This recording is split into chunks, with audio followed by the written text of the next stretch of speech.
என்ன ப்ராப்ளம்னா எனக்கு ரொம்ப நாளாக வெரிகோஸ் வெயில் இருந்துச்சு.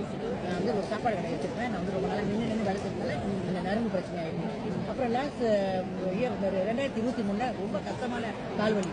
அது ஸ்கின்லேருந்து ஒரு மாதிரி கொப்பள மாதிரி வந்து வெடிச்சு நீர் மாதிரி கூட வந்துருச்சு. நாங்கள் உள்ள விண்ணு நிற்போம், குத்தோம், ரத்தம் தூங்க முடியாது, அழுவுறது தான் வேலையா இருந்தேன். அப்புறம் என் மாவட்ட சொல்லி ஹாஸ்பிட்டல் கொண்டு போட்டாருங்க ஜிஹெச்ல போய் போட்டோன்னே அங்கே வந்து எல்லா டெஸ்ட்டும் எடுத்தாங்க. எல்லா டெஸ்ட்டும் எடுத்துட்டு என்னோட வெயின் வந்து பிளாக், ரத்தம் வந்து சீராக ஓடல. அது பிளாக் சொல்லிட்டு எனக்கு வந்து அதை ரிமூவ் பண்ணணும்னு சொல்லிட்டாங்க, நரம்பு எடுக்கணும்னு. நான் வேணா சொல்லிட்டு ஹஸ்பண்ட் சொன்னேன், இங்க இருக்க வேணா நான் டிஸ்சார்ஜ் பண்ணி கூட்டிட்டு போயிருக்கேன். ஏன்னா நடக்க முடியாத ஒரு இதுல எனக்கு வீல்சேர் வாங்கி கொடுத்து என்ன வீல்சேர் தான் வச்சிருந்தாங்க வீட்டுல. ஒரு 3 மாசம் நான் வீல்சேர்லயே இருந்தேன். சமைக்க கூட என்னால முடியாது, நின்றுட்டு ஒரு ஸ்டூல் போட்டு தான் உட்காந்து நின்று சமைப்பேன். அந்த மாதிரி கண்டிஷன்ல இருந்தேன்.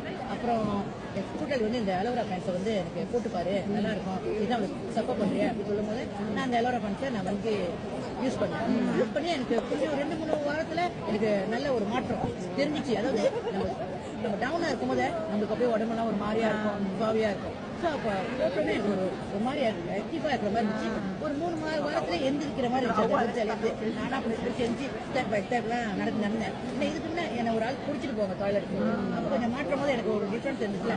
அப்போ நான் ரொம்ப சந்தோஷப்பட்டு ஆளுங்கெல்லாம் ஷேர் பண்ணேன். போட்டி எவ்வளவு நாள் உங்களுக்கு அது ஒரு மாற்றம் தெரிஞ்சிச்சு? எனக்கு ஒரு 3 வீக்ஸ்லேயே மாற்றம். 3 வீக்ஸ்லேயே